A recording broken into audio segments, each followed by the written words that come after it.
자, 이제 2018년 3회, 자, 11번부터 또 진행해 보겠습니다. 자, 대지면에서 높이 h로 평행하게 가설된 매우 긴 선전하가 지면으로부터 받는 힘이 어떻게 되느냐 그랬죠? 자, 이때 여기에서 우리 힘 F 어떻게 되냐면요. 여기 F는 전개 2에다가 그때 그쵸? 서로 흡인력이 발생하니까 이 선전화 밀도 람다라고 하면 이런 식이 성립하죠. 그 대신 요것은 이 선전화 밀도를 적용했다라고 하는 것은 얘는 뉴턴 퍼 미터 이렇게 되는 거죠. 이때 작용하는 힘 이렇게 됩니다. 그래서 마이너스 람다에 이때 우리 전개 어떻게 됩니까? 선전화에서 한번 살펴볼까요? 전개는 이렇게 긴 선전화가 있을 때 그때 선전화 밀도를 우리가 L분의 Q라고 한 경우에 내부에서의 전개는 없다고 그랬죠? 없고요. 외부 A보다 큰 곳에서는 2파 에플silon 제로 R분의 람다 요거 기억하셔야 됩니다. 요 거리에 따라서 그래서 0이었다가 R에 반비례하기 때문에 이 반비례 곡선 이런 형태의 그래프가 그려진다고 그랬죠. 요거 기억하셔야 되고 2파 에플silon 제로 R분의 람다가 됩니다.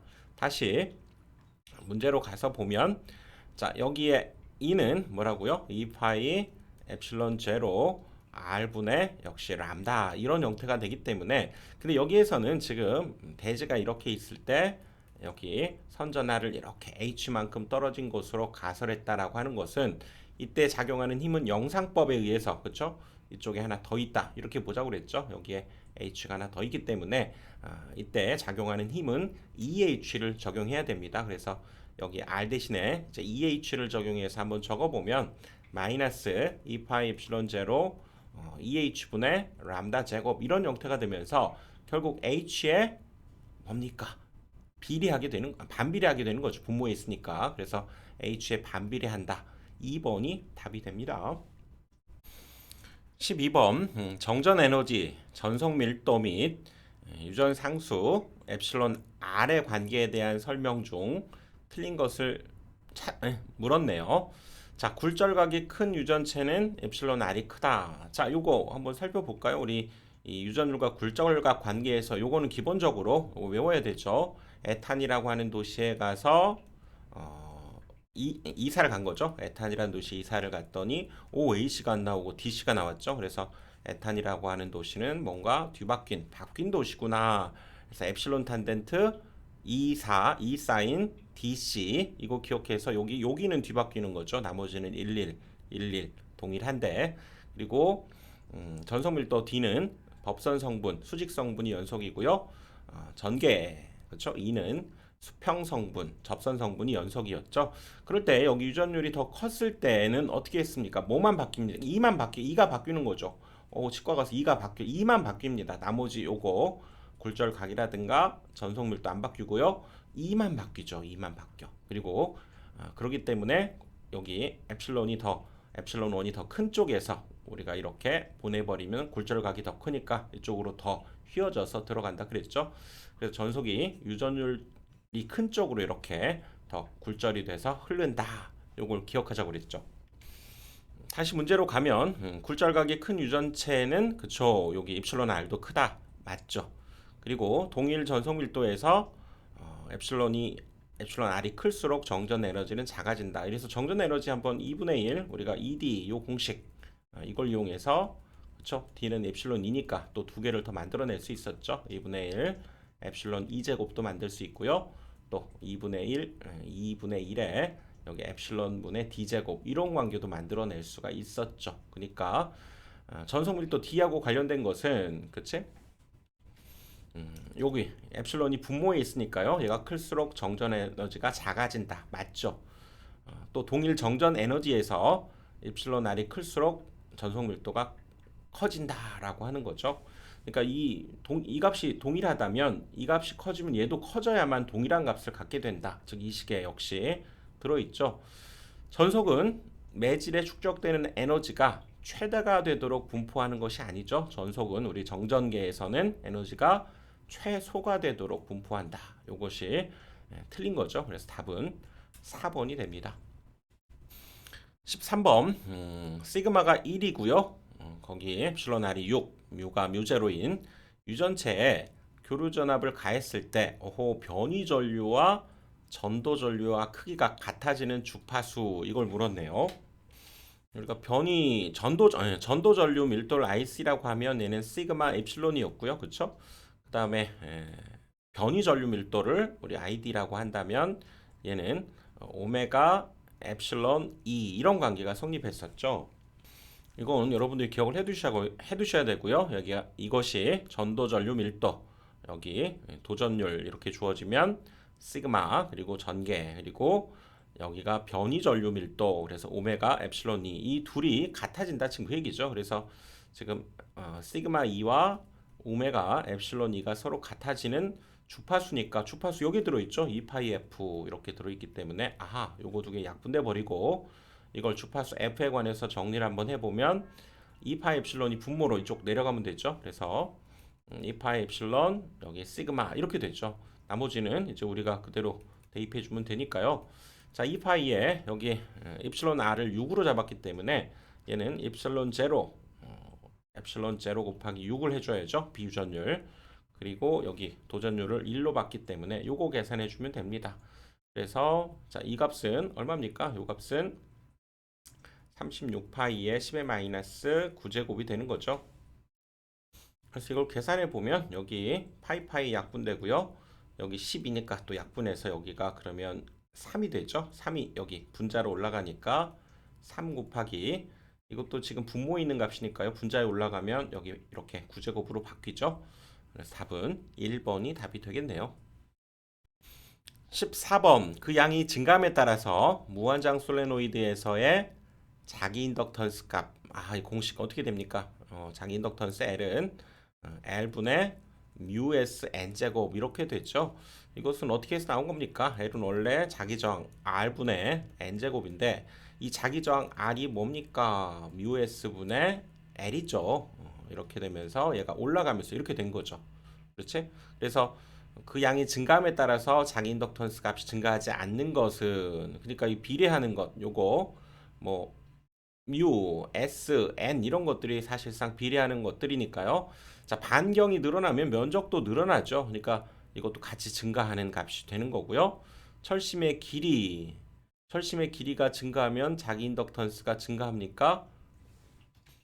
일단 여기에 분모에 있을 뿐더러 무한장 솔레노이드에서는 단위 길이당 또 이것이 중요하기 때문에 단위 길이당을 구한다는 것은 여기 L분의 뮤S N제곱 이 L에다가 L로 한번 나눠주는 거죠. 그래서 이건 L제곱분의 N제곱이니까 단위 길이당 우리가 권수를 스몰 n이라고 한다면 L분의 N이 되니까 이것은 그렇죠. 뮤S의 N 이런 관계가 되면서 사실 무한히 긴 거기 때문에 길이하고는 관련이 없다. 이렇게 봐야 됩니다. 그렇죠? 여기에도 이 길이에 관한 식은 없잖아요. 그렇죠? 단위 길이당 우리가 자기 인덕턴스로 본다면 권수 관련 있죠. 권수 관련 있고요. 그 다음에 철심의 투자율도 관련이 있죠. 그래서 2번이 답이 되겠네요. 15번 단면적이 S 단위 길이당 권수를 N0라고 했을 때 무한히 긴 솔레노이드 자기 인덕턴 방금 한 거네요. 다시 한번 정리해 보면 무한히 긴 솔레노이드에서 일단 L을 구하라 그러면 원래는 L분의 뮤S N제곱인데요. 여기서는 이제 무한히 길기 때문에 단위 길이당이 중요하다고 그랬죠. 그래서 우리가 N0라고 한다면 단위 길이당 권수는 그 권수를 L로 나눈 값이죠. 그래서 얘를 구한다고 하는 것은 단위 길이당 지금 자기 인덕턴스를 구하기 때문에요. 이 값에다가 단위 길이로 나눠줘야 되는 거죠. 그래서 이걸 정리해 보면 L제곱분의 N제곱이니까 이렇게 뮤에서 N제곱 이렇게 쓸 수 있다는 얘기죠. 그래서 여기에선 답이 2번이죠. 2번이 되겠네요. 16번 비투자율이 1000인 그렇죠? 뮤S가 지금 1000이란 얘기고요. 철심이 든 환상 솔레노이드 권수 N이 600이고요. 평균 지름이 20cm, 철심의 단면적 주어졌고요. 이 솔레노이드에 2A의 전류가 흐를 때 이때의 자속이 어떻게 되느냐 물었는데요. 자, 자속과 관련된 식 뭐였습니까? 노리노리 생각해 봅시다. 노리 N파이는 Li 이런 관계가 되기 때문에 파이는 L분의 N분의죠. 여기가 N이 내려가니까 이 부분이 n분의 li가 되는 거죠. 근데 우리 방금 전에 공부했던 대로 l이 뭐였습니까? l이 l분의 µs n제곱이 되고요. 거기에 i를 곱하고 또 n으로 나눈 거니까 i를 곱하고 다시 여기 n으로 나눈 거니까 결국은 얘는 l분의 µs 요거 하나 약분돼 버리죠. ni 이런 관계가 성립하게 됐죠. 그래서 여기에 그대로 대입해 주면 되니까요. 자, 여기서 뮤를 뜻하는 것은 그쵸, 진공 중에서의 투자율인 뮤제로 뮤했으니까 뮤제로가 얼마입니까? 4파이 10의 마이너스 7제곱이고요. 거기에 비투자율 1000도 곱해야 되고요. 그리고 이거는 면적인데 지름이 지금 10이라고 그랬으니까요. 반지름은 그러면 10cm로 보면 되겠네요. 그래서 넓이 파이 r 제곱에 의해서 얘는 파이에 요거는 0.1m가 되는 거죠. 그래서 0.1의 제곱 이렇게 되는 거죠. 그러니까 이것은 0.01파이가 되겠네요. 0.01파이 이렇게 되고요. 그때 이제 권수 600이라고 그랬죠. 600에 그다음에 2A 여기 I에 해당되는 것이 2A까지 이렇게 해서 분모가 오게 되고요. 그다음에 길이 L은 어떻게 됩니까? 여기가 여기 착각했네요. 여기 단면적 아예 계산해서 주어졌네요. 여기가 요 녀석이 지금 평균 지름이니까 이 환상 솔레노이드에서 여기 평균 지름은 지금 여기에서 여기까지 하니까 이 둘레의 길이를 사실 여기에 적어야 되는 거죠. 그래서 다시 합시다. 여기에서 지금 그렇다면 반지름이 10이니까요. 이 둘레의 길이는 원의 둘레의 길이는 2파이 r이죠. 2파이에 얘가 0.1이 와야 되는 거죠. 그래서 0.2파이가 되네요. 즉 파이 곱하기 0.2가 길이였고요. 그 다음에 단면적은 요걸 쓰면 안 되죠. 요거 아까 계산했던 요것이 이게 단면적이 아니라 아예 계산되어져 있네요. 여기 10제곱센티미터. 자, 이거 미터 단위로 바꿔야 되기 때문에 10 곱하기 10에 얘는 마이너스 4제곱이 되는 거죠. 우리가 센티미터는 제곱이기 때문에 제곱센티미터는 여기 마이너스 4제곱을 해줘야 됩니다. 그래서 이걸 계산해 보니까 2.4에 10의 마이너스 3제곱이 나오네요. 요거 계산해 보니까 답은 3번이 되죠. 3번. 여기에선 이 공식 놀이놀이 이 공식 기억을 해야죠. 17번 3개의 점 전화가 있는데요. Q1이 3, Q2가 1, Q3가 마이너스 3쿨롱인 그것을 어떤 점 1,1,0, 두 번째 점은 2,2,0, 세 번째 점은 3,0,0이죠. 이렇게 놓으면 원점에서의 전개의 크기가 최대가 되는 건 뭐냐? 이건 지금 X축상에서 놓여져 있는 거죠. 100, 200, 300이니까 X축이 이렇게 있다면 원점이고요. 여기에 1, 2, 3 이 점들을 각각 지금 P1, P2, P3라고 한 거죠. 일단 모르니까 자 여기에 있던 자 전하 이것을 우리가 QA라고 표현해 보고요. 여기에 있는 어떤 전하를 QB라고 하고 여기에 있는 어떤 전하를 QC라고 한번 해봅시다. 그럴 때 원점에서의 전개의 크기는 이 전개를 다 뭐 해주면 됩니까? 각각 구한 뒤에 더해주면 되는 거죠. 그래서 얘는 4파이 엡실론 여기가 1이죠. 1. 그래서 1의 제곱분의 QA가 되고요. 더하기 여기도 그렇다면 4파이 엡실론 얘는 얼마입니까? 2의 제곱이 되는 거죠. 그래서 2의 제곱분의 얘는 QB가 되고요. 그 다음에 이때의 전개는 4파이 엡실론 제로 3의 제곱분의 QC가 되는 거죠. 그래서 여기에서 공통인수를 한번 얘를 4파이 엡실론으로 다 한번 묶어내서 생각을 한번 해보면 얘는 그렇죠? 1분의 QA 여기는 4분의 QB 그 다음에 여기가 9분의 QC가 되는 거죠. 그래서 여기에 각각 올 값들 중에서 전개의 크기가 최대, 즉 이 값이 최대가 되기 위해서는 당연히 뭡니까? 많이 나누는 값에다가는 가장 적은 값을 적고요. 가장 적게 나오는 값에는 가장 큰 값을 적어주게 되니까 여기에서 가장 큰 값, 여기 3쿨롱짜리를 여기다 배치하고, 즉 여기다 Q1을 여기에 배치하고요. 여긴 두 번째, 그렇죠? 얘가 그 다음 큰 거니까 Q2.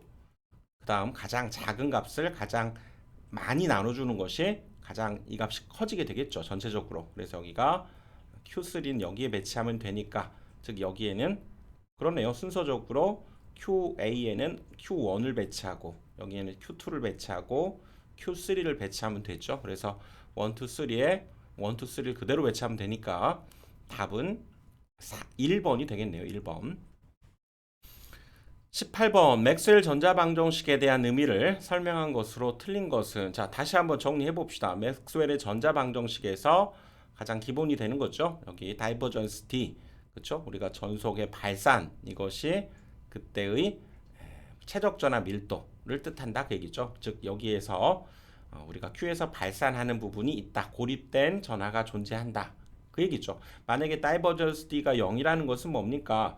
이 전하가 없는 어디에다가 이렇게 잡아가지고 얘가 나온 만큼 사실 내가 이쪽에서 들어오죠. 그러니까 여기에서는 발산되는 게 없다. 합이 0이다 그 얘기죠. 근데 여기에서는 발산되는 부분이 있다. 그 얘기는 이게 성립한다라고 하는 것은 고립된 전하가 존재한다. 그걸 의미하죠. 그것으로부터 이 푸아송 방정식, 라플라스 방정식이 유도가 됐었죠. 그 다음에 다이버전스 B는 뭡니까? 얘는 무조건 0입니다. 얘는 고립된 자극, 즉 스스로 발산되는 것은 없다 그 얘기죠. 즉 우리가 어떤 이 자극에서 이렇게 한번 잡아보면 반드시 N극과 S극이 존재하기 때문에 나간 만큼 반드시 들어온다는 거죠. 여기에서 자체적으로 발산되는 것은 없다. 고립된 자극은 존재할 수 없다라고 하는 것이 다이버전스 B의 B가 0이다. 그런 의미고요. 그 다음에 요거는 뭡니까? 어떤 자속의 변화에 따라서 그렇죠? 자기의 시간적인 변화는 회전하는 우리가 전개를 만들어낸다. 그런 의미죠. 로테이션 E는 회전하는 전개. 그 다음에 여긴 자속의 어떤 변화. 그렇죠? 그럴 때 회전하는 전개를 만들어낸다는 거였고요. 그 다음에 역시 얘는 전류는 회전하는 자개를 만들어낸다. 그런 의미였죠. 근데 여기에서 우리 맥스웰이라고 한 사람이 이게 고전적으로는 요거였지만 요거 하나 그렇죠? 우리 변이 전류 밀도 이 개념을 도입해서 맥스웰인 사람이 요걸 추가했다 그랬었죠. 그래서 기본적으로는 회전하는 자개, 전류 이 사이의 관계가 성립하게 된다. 그 얘기죠. 그래서 이 전류에서는 이게 바로 뭐였습니까? 전도 전류 밀도. 이것은 변이 전류 밀도의 합이 역시 회전하는 자개를 만들어낸다. 그런 의미였죠. 다시 문제로 가서 자, 자개의 회전은 전류 밀도와 같다. 자개의 회전. 맞는 말이죠. 회전하는 자개, 전류 밀도를 만들어내고요.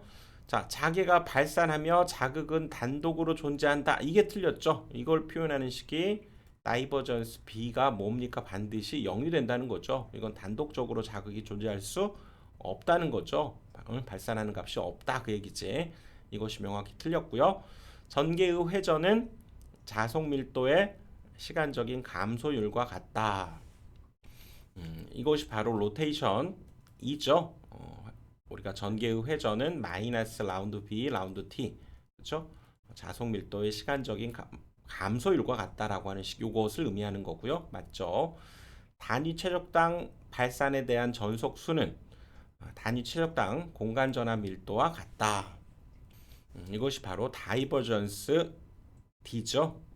이것이 로브의 공간에서 최적 전압 밀도와 같다. 이렇게 단독적으로 이것은 전하가 존재할 수 있다라고 하는 의미이기도 했죠.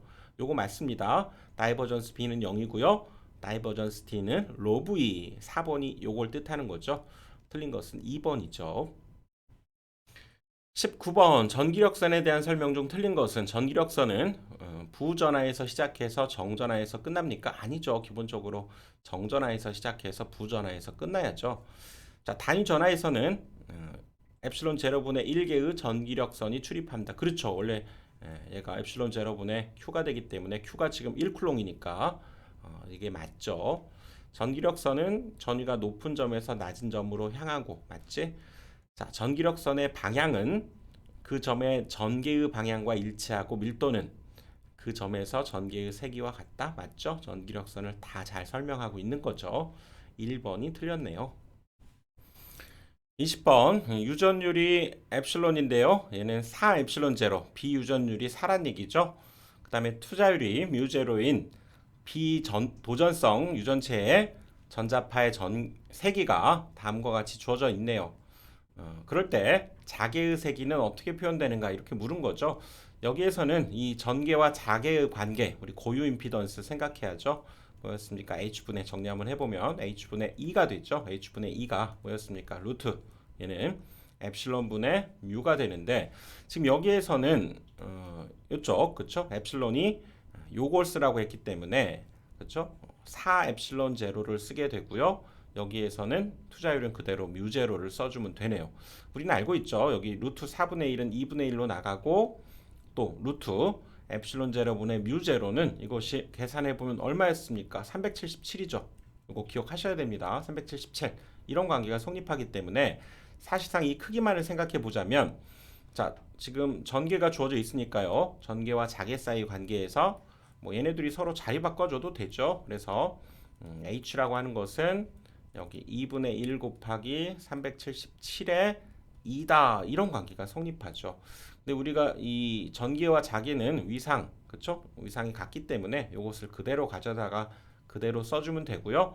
이때 여기 y 성분이 있고 아무튼 요것이 그렇다면 최대값이 되는 거죠. 그러니까 이 h의 최대값도 여기에 그대로 최대값은 얼마? 377을 집어넣어서 이렇게 계산해 보면 얘가 올라가면서 즉 h의 최대값은 2가 돼야 되는 거죠.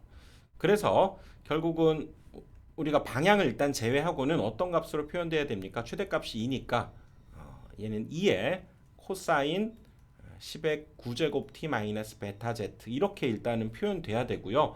여기에 이제 방향을 우리가 생각해 주는 게 1입니다. 그래서 일단 크기만을 보자면 1번 아니면 2번이네요. 그쵸? 나머지는 아니고 그런데 우리 여기에서 지금 전개의 세기가 z 방향으로 가고 있다라고 알려주고 있고요. 그리고 그때의 이 코사인 값 자체는 어디에서 출렁거립니까? y 성분에서 출렁거리기 때문에 자 이거 있었죠. 우리가 전개와 자개를 크로스한 것이 우리가 전파의 방향이 되는 거죠. 진행 방향이 되는데 이 크로스를 자 x와 y를 크로스를 하게 되면 z 방향으로 가는 거죠. 그리고 y하고 z를 크로스하게 되면 얘는 x 방향. 그러니까 x, y, z가 이렇게 순환되는 방향으로 여러분들 x, y면 그 다음에 z가 오고요. 이거면 그 다음 x가 오는 이런 순환되는 구조기 때문에 여기가 또 z하고 예를 들어서 x 이렇게 크로스를 하게 되면 y로 진행하게 되는 거죠. 그런데 문제는 만약에 이게 방향이 바뀌어 버리면 여기가 방향이 예를 들어서 XY 크로스가 아니라 이 경우를 한번 볼까요? 이 경우를 한번 보면 XY 크로스가 아니라 YX 크로스를 하게 되면 당연히 얘는 이거의 반대 방향으로 이렇게 진행하게 되는 거죠.